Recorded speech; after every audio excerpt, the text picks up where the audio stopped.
Varicose veins కి సరైన చికిత్స కోసం సంప్రదించండి ఎవిస్ హాస్పిటల్. నమస్తే అమ్మా. నమస్తే అమ్మా. అమ్మ, పూజ ఉదయం చేస్తాము, సాయంత్రం పూట కూడా దీపం పెట్టుకునే అలవాటు కొంతమందికి ఉంటుంది. ఏ సమయంలో చేస్తే ఎక్కువ ఫలితాన్ని ఇస్తుంది? దాంతోపాటుగా ఇంట్లో ఎవరు చేయాలి? ఆ ఇంట్లో ఉన్నటువంటి ఆ స్త్రీ చేయాలా, లేకుంటే పురుషుడు, అంటే ఆడవారు చేయాలా, మగవారు చేయాలా? అసలు మనకి శాస్త్రం ఏమైనా చెప్పిందా దీనికి సంబంధించి? మీరు మొదట అడిగిన ప్రశ్నకి శాస్త్రం దాకా అక్కర్లేదమ్మా. ఆ, మనం ఆలోచిద్దాం. భోజనం పొద్దున్న చేయాలా, సాయంత్రం చేయాలా? మధ్యాహ్నం చేస్తాము, నైట్కి అంటే పొద్దున. మధ్యాహ్నం అంటే పొద్దున. పొద్దున్న పొద్దున చేస్తాం, సాయంత్రము చేస్తాం, రాత్రి చేస్తాం కదా. కదా, పూజ కూడా అంతే, 2 పూట్ల చేయాలి. అయితే పొద్దున ఎక్కువగా బరువుగా తింటాం, సాయంత్రం తేలిగ్గా కొంచెం తింటాం. తేలిగ్గా తింటాం. అమ్మ, ఇందులో అందరూ చేయాల్సిన అవసరం ఉంటుందా? అది చెప్తున్నా. అందువల్ల తప్పనిసరిగా 2 పూటలా పూజ చేయడం అన్నది పద్ధతి. అయితే చాలా మంది సాయంత్రం పెద్దగా పూజ చేయరు, చాలా తేలికగా దీపం పెట్టి ధ్యానం చేయడము, తేలిగ్గా పూజ చేస్తారు. అయినా తప్పు లేదు. ఉదయం అయినా సరిగ్గా పూర్తిగా చేయాలి. అది కూడా నిజంగా మనకి పెద్దలు చెప్పినటువంటిది ఏమిటంటే, సూర్యోదయ సమయంలో చేయడం చాలా మంచిది. ఉదయం ఎంత పొద్దున్నే వీలైతే, మరి తెల్లారుజామున కాదు. ఒక కార్తీక మాసం, ధనుర్మాసాల్లో తప్ప మిగిలిన సమయంలో తెల్లారుజామున చేయాలని ఏం చెప్పలేదు. అప్పుడు ధ్యానాలు అవి చేసుకోమన్నారు. పూజ మాత్రం సూర్యోదయం తర్వాతే.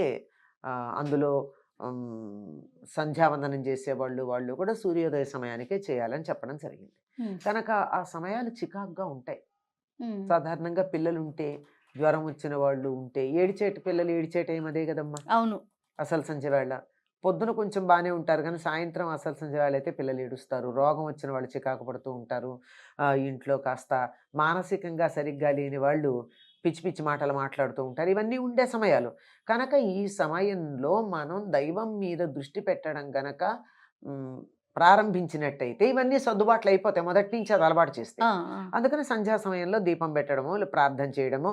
అందరూ దీపం పెట్టక్కర్లేదు గనక ఒకళ్ళు దీపం పెడితే మిగిలిన వాళ్ళందరూ అక్కడ కూర్చొని దండం పెట్టుకోవడము, తోచిన నామం చదువుకోవడము, స్తోత్రాలు చదువుకోవడము, మొత్తానికి దైవ ధ్యానంలో సమయం గడపమని చెప్పారు, ఉదయం సాయంత్రం కూడా. మీరు ఇంకోటి అడిగారు, ఆడవాళ్ళు చేయాలా, మగవాళ్ళు చేయాలి? అయితే దానికన్నా ముందు కొంతమంది కొన్ని మాటలు నేను విన్నానమ్మా. కొన్ని కమ్యూనిటీస్ మాత్రమే పూజ చేయాలి, నిత్యం పూజ, అందరూ చేయాల్సిన అవసరం లేదు, అంత ధూపదీప నైవేద్యాలు పెట్టి అంత పూజ చేయాల్సిన అవసరం అందరికీ లేదు, కొన్ని కమ్యూనిటీస్ అంటే బ్రాహ్మణ కమ్యూనిటీ మాత్రమే చేయాలి అనేది విన్నానమ్మా. అది కరెక్టేనా? తప్పమ్మా, ఎవరైనా చెయ్యాలి, అందరూ చెయ్యొచ్చు. అయితే ఉదాహరణకి ఇప్పుడు పొలంలో పనిచేసుకోవడానికి వెళ్ళే వాళ్ళు ఉన్నారమ్మా. పొద్దున ఇప్పుడైతే 10 నుంచి 5 దాకా ఎండలో చేస్తున్నారు, కానీ పూర్వకాలం అయితే తెల్లవారుజామున వెళ్ళి 9-10 కల్లా ఎండ వాళ్ళకి లెక్క, పొద్దెక్కడమే లెక్క. పొద్దెక్కే టైంకి ఇంటికి వచ్చి మళ్ళీ తర్వాత 4ంటికి వెళ్ళి పొద్దుకే టైంకి ఇంటికి రావడం, అలా చాలా చల్లబాటు వేళ శరీరం అలసిపోకుండా చక్కగా చేసుకునేవాళ్ళు. అట్లాంటి వాళ్ళని నువ్వు షోడశోపచార పూజ చెయ్యి అంటే కుదరదు గనక వాళ్ళు చెయ్యకపోయినా పర్వాలేదన్నారు, ఖాళీగా ఉన్నప్పుడు చేసుకోవచ్చు. అంతే తప్ప వాళ్ళు చెయ్యకూడదు లేదు. Assumption is different from banning. ఈ రెండింటికి మధ్య ఉన్న డిఫరెన్స్ తెలియక చాలా problems. Exempted is different, banned is different. చెయ్యొద్దు అని ఎక్కడా చెప్పాల, చక్కగా చెయ్యొచ్చు, అందరూ చెయ్యొచ్చు. అసలు కమ్యూనిటీస్ అందరూ చేయాలమ్మా. ఇప్పుడు వీళ్ళు అన్నం తినాలి, వీళ్ళు అన్నం తినకూడదు అని ఎవరి గురించి చెప్తున్నారమ్మా? శరీరానికి ఆహారం ఎంత అవసరమో మానసిక ఆరోగ్యానికి ధ్యానము, పూజ అంత అవసరం. ఎవరికి అక్కర్లేదు? అందరూ చేయొచ్చు. కాకపోతే వాళ్ళు చేసేటటువంటి పనులను బట్టి, వాళ్ళకున్న వృత్తి ధర్మాలను బట్టి వెసులుబాట్లు కలిగించారు, కొన్ని రకాలైనటువంటి సౌకర్యాలు కలిగించారు, కొన్ని రకాలైన ఇబ్బందులు లేకుండా మీరింత మాత్రం చేసినా చాలు అని చెప్పి వాళ్ళకి ఎగ్జంప్షన్ ఇచ్చారు. అంతే తప్ప ఇది వీళ్ళే చేయాలి, ఇది వీళ్ళు చేయకూడదు అన్నది లేదు, నియమం లేదు, ఏమీ లేదు. తప్పనిసరిగా అయితే ఈ చెయ్యగలిగినటువంటి చెయ్యవచ్చని చెప్పిన కమ్యూనిటీస్ అని చెప్పారే, వాళ్ళు కూడా రోజు చేస్తున్నారా అమ్మా?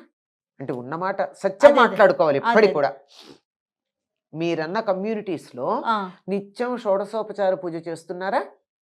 అది ప్రశ్నించుకోవాలి, ఆలోచించుకోవాలి. అది ఈ మాటలు మాట్లాడేవాళ్ళు ఇవన్నీ కూడా ఆలోచించాలి కదా. తొందరపడి మాట అనడం చాలా తేలికమ్మా. తర్వాత ఈ చేసేవాళ్ళు రోజు స్నానం చేసి వంట చేసి చేసినటువంటి వంటని దేవుడికి నివేదన చేసింది మాత్రమే తినేటటువంటి వాళ్ళు ఉన్నారా? అందరూ కొద్దిమంది ఉన్నారు, లేరంటల్లా. అందరూ లేరు కదా. అవును. ఏదన్నా అంటే మా ఉద్యోగం, మా ధర్మం అని అంటున్నారు.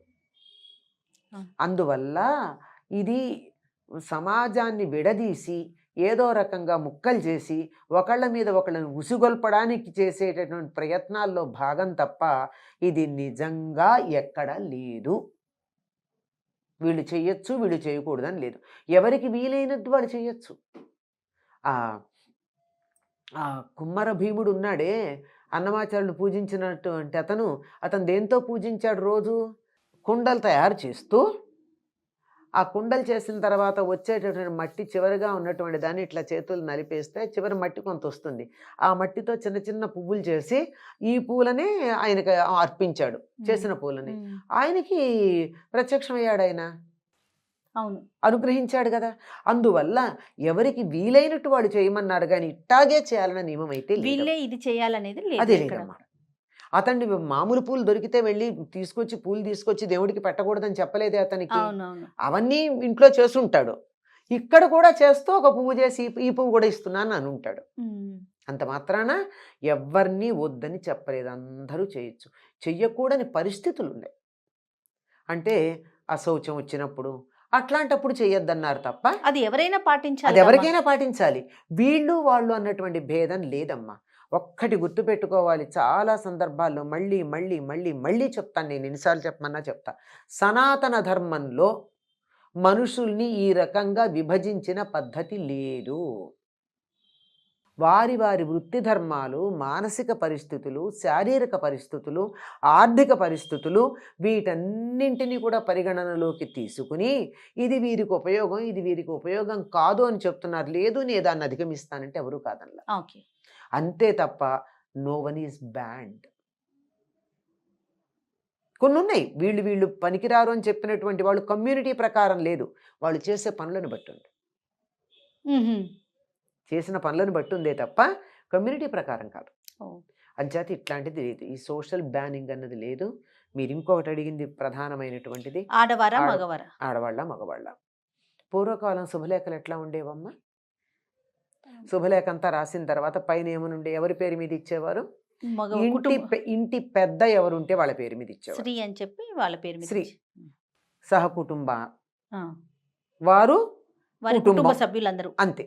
అంతే తప్ప మిసెస్ అండ్ మిస్టర్ అని కానీ, మిస్టర్ అండ్ మిసెస్ అని కానీ, XYZ అని కానీ వీళ్ళందరివి ఉండేవి కాదు. కనుక ఎవరు ఇంటికి యజమాని ఎవరు అంటే, ఎవరు యజ్ఞం చేస్తారో అతడు యజమాని. అంటే పూర్వం యజ్ఞం అంటే బ్రహ్మాండంగా జంతువులు తీసుకొచ్చి అంతంత ఆర్భాటం చేయడం కాదు, రోజు ఇంట్లో హోమం చేయడమే. అగ్నికార్యం ప్రతి వాళ్ళు చేసేవాళ్ళు పూర్వం.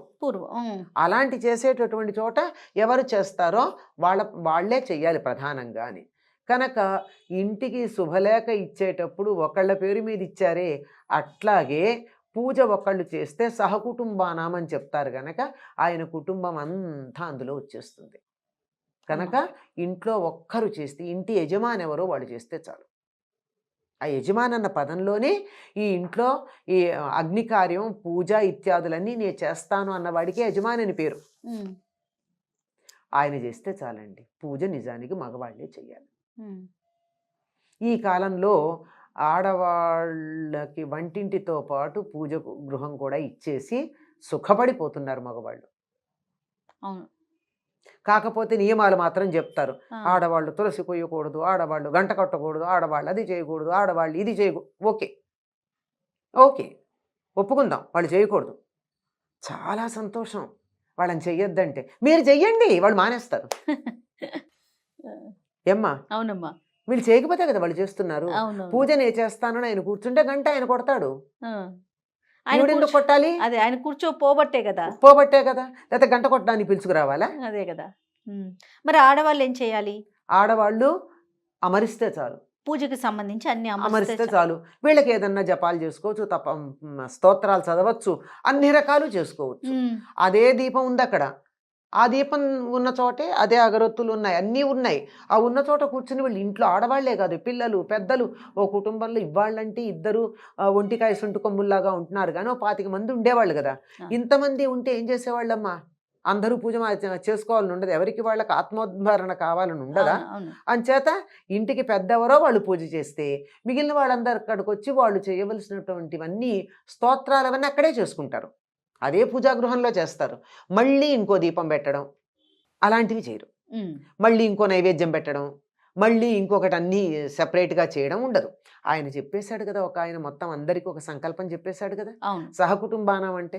మళ్ళీ నువ్వు వేరే సంకల్పం చెప్పుకుంటే ఈ కుటుంబంలో సభ్యులు కారా మీరు? నేను చెప్తూ ఉంటాను, చాలాసార్లు చెప్పాను. ఎక్కడ దేవాలయాలకు వెళ్ళి పూజ చేయించుకుంటూ భర్త పేరు భార్య పేరు చెప్పి సహకుటుంబానం అని చెప్పిస్తారు. అంటే భార్య కుటుంబం వేరు, భర్త కుటుంబం వేరు అన్నమాట. మరి విడిపోకుండా ఆ దేవుడు అనుగ్రహం వల్ల విడిపోతున్నారు. సహకుటుంబానం అంటే సరిపోతుంది. పిల్లల పేర్లు, అందరి పేర్లు వీళ్ళు చెప్పించుకుంటున్నారు, వాళ్ళు చెప్తున్నారు, బాగా శాస్త్రోక్తంగా చేస్తున్నారని తెలిసేటట్టుగా వాళ్ళు అడిగి చేపిస్తున్నారు. దానివల్ల నిజంగా ఆ దైవానికి అక్కడ శక్తి ఉండి ఆ మాట ఉచ్చరించేటటువంటి ఆయనకు ఉపాసనా బలం ఉంటే దాని కారణంగా కుటుంబాలు విడిపోతున్నాయి అంటూ ఉంటాను నేను. ఇది చెప్పకూడదు, ఒక్కళ్ళే ఎప్పుడు చెప్తారు, ఇది శాస్త్రం దాకా వెళ్ళకుండా, ఇది శాస్త్రం చెప్పిన మాట. ఇంకా మామూలు వ్యవహారాలు ఏం చెప్తారంటే, మామూలుగా ఇల్లు అందరూ కలిసికట్టుగా ఉండడానికి ఒకే పూజ గది, ఒకే వంటిల్లు ఉండాలి. ఎవరికి వాళ్ళకి విడిగా వండుకుంటూ ఉంటే వేరు కుటుంబాలు ఉన్నట్టే. సత్రంలో ఆ పక్కన ఒక పొయ్యి పెట్టుకుని ఒకడు, ఈ పక్కన పొయ్యి పెట్టుకుని ఒకడు వండుకున్నట్టు ఒకే కప్పు కింద ఉన్న వీళ్ళ వంట వీళ్ళది, వాళ్ళ వంట వాళ్ళది అంటే విడిగా ఉన్నట్టే లెక్క. కనుక ఒక్కళ్ళే ఇంటి యజమాని ఎవరు, ఆయన చేయడానికి వీలు కాలేదు, ఆయన పొరుగురు వెళ్ళారు, ఇంట్లో ఇంకోళ్ళు చేస్తారు, ఇంకొకళ్ళు చేసినా ఒకళ్ళే చెయ్యాలి. ఎవరుంటే వాళ్ళు ఒక్కళ్ళే చెయ్యాలి. లెక్క ప్రకారం అయితే మన శాస్త్రం ప్రకారం మగవాళ్లే చెయ్యాలమ్మా. మగవాళ్ళు చేయలేని పరిస్థితుల్లో ఆడవాళ్ళు చేయాలి. చెయ్యొచ్చు, చెయ్యకూడదని చెప్పలా, గమనించాలి. ఈ మాట ఇప్పుడు మగవాళ్ళు చెయ్యాలి అనగానే వెంటనే ఆడవాళ్ళు చేయకూడదు అని చెప్పేటటువంటి వాళ్ళు, మేమెందుకు చేయకూడదని వాదనకు వచ్చేవాళ్ళు 2 పక్షాలు ఉంటాయి. అలాంటిది ఏమీ లేదు, ఆడవాళ్ళు కూడా చెయ్యొచ్చు. వాళ్ళు ప్రధానం, ముఖ్యంగా ఎవరి డ్యూటీ వాళ్ళు చేయాలమ్మా. ఆ డ్యూటీ చేసేవాళ్ళు లేనప్పుడు ఇంకోళ్ళు వాళ్ళ డ్యూటీ చేస్తారు, మానేయరు. ఎవరు చేసినా అందరికీ వర్తించేటి చేస్తారు, కుటుంబానికంతా ఒకళ్ళే చేస్తారు.